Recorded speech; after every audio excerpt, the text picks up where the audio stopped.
જય હિન્દ મિત્રો, કેમ બાકી વિસાવદરની ચૂંટણી પૂરી થઈ, પરિણામ આવ્યું પછી જે ભાજપના ફોલ્ડરિયા છે, જેના પ્રમોશન માટે જે પૈસા લઈ અને ભાજપનો પ્રચાર કરે છે, એવા ફોલ્ડરિયાઓ શું કહેતા હતા, એક સીટ આવી તમારી, તમે શું ઉખેડી લેવો, તમે શું કરી લેવો.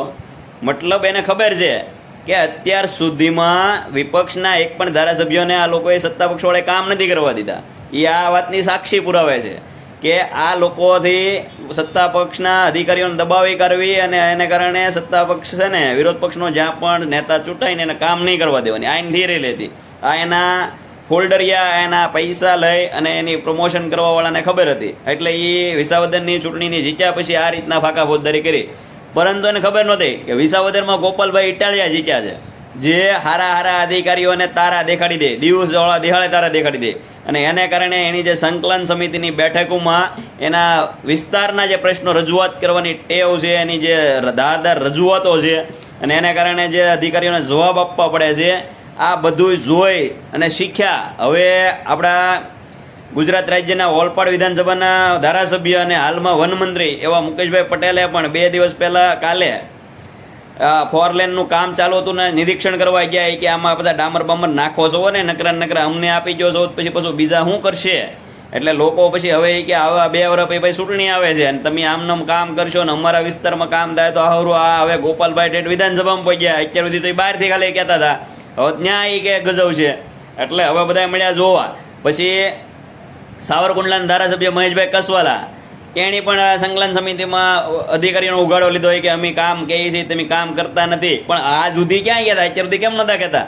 અને આપણા રાજ્યના દંડક એવા કૌશિકભાઈ વેકરિયા, એણે પણ સંકલન સમિતિમાં ભાગ લીધો અને સાથે સાથે અધિકારીઓને સલાહ સૂચન આપી કે ભાઈ તમે ખોટા બિનજરૂરી પત્રનો વ્યવહાર નહીં કરો, કામ કરો. નકર આ છે ને હવે વિધાનસભામાં ગળી ગયા છે અને અમારે તો કે લાલ થઈ જાય. એટલે કામ કરવા મળો અને છેલ્લા નકર અમે 2027 ચૂંટણી જીતશું કેમ, કઈ રીતે લડવી કે અમારે.